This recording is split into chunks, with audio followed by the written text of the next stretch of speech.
Good morning. I wanted to do my integrated, my diversity book review activity, and I selected three books that I think would benefit most age groups. The first book or most early learners. The first book I selected was this book, Carlos and Cameron's The Sandy Weekend. This is the ISB information, so it can be looked up. Grade level and AR level.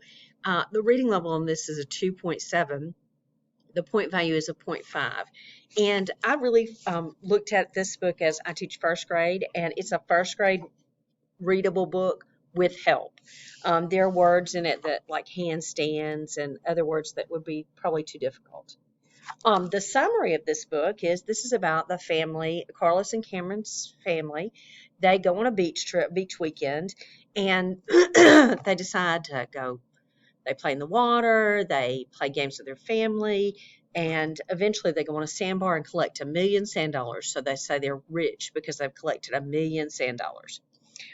They also bring sand dollars home, and because they want to make this at home, they bring sand home. So they bring a suitcase full of sand. The two things that I think that's so wonderful about this book is it integrates Mexican and Spanish and English. So like they'll say, let's jump into the agua, said Carlos, then let's dig with our palas. And so the children get a real sense of what in a multicultural family, the language comes back and forth.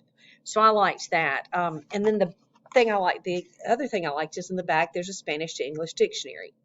The activities that I would do with this book, we're virtual, so I can't do it right now, but the activities I would do with this book first, there's a connection to Epic Books, and if you go on Epic Books, you can pull up other stories about Carlos and Carmen,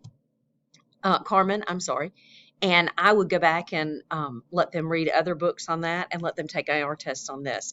Also, we would create our own Spanish to English dictionary. And the Spanish to English dictionary will work very well for my students because we traditionally in the spring of the year have a high school student come and teach Spanish to our children. So with COVID, we're probably not going to get to do that. So that's part of our lesson plan. We would make our own Spanish to English dictionary, and we'd cut out pictures and color pictures to make a connection between the words in English and in Spanish. So that is Carlos and Carmen's The Sandy Weekend. I think I called her Cameron earlier, but it's Carmen. The next book I want to talk about is Ruby Bridges. This book is a part of an amazing young people series. These are some of the other books in the series. I really like it because it profiles different nationalities, different races, and it talks about their childhood. This is the ISBN number, so you can look it up. And this is the cover. And this just simply tells it's a chapter book. It's a 0.5 also, but the reading level is 3.7. And I probably wouldn't use this in first grade. It suggests second and third grade. I like that it's a chapter book, so you can show the table of contents. You can work with parts of a book. And I also like it because it shows real photographs. So this book talks about the separate schools, the segregation, and Ruby Bridges actually going to school and the connections and the changes that happen. And of course, there's this iconic picture in the book. But this, it also has an extension where it talks about people reading about Ruby Bridges and being educated more about equality and fairness.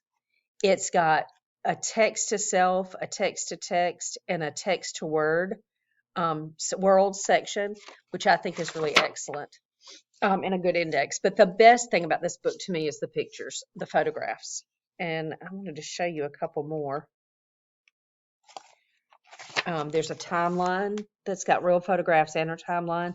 And this is really important. We study that. I would read this book to my class instead of having them read it on their own. And then this is the activity we would do, facts about Ruby. And I would put this on the smart board and have the first couple of facts we come up with together. And the third and the fourth fact, let them come up with on their own. And also, I would probably integrate it with my timelines segment. We do a section on timelines, and I probably work with it on that too, and let them do a timeline of Ruby Bridges, the the things that led up to her being invited into the school or asked to come to school. So that's Ruby Bridges. And then this is the last book. And this one I actually have done with my class. It's called Helping Sophia. And there's the cover. There's the ISBN. And it is a wonderful book. It is a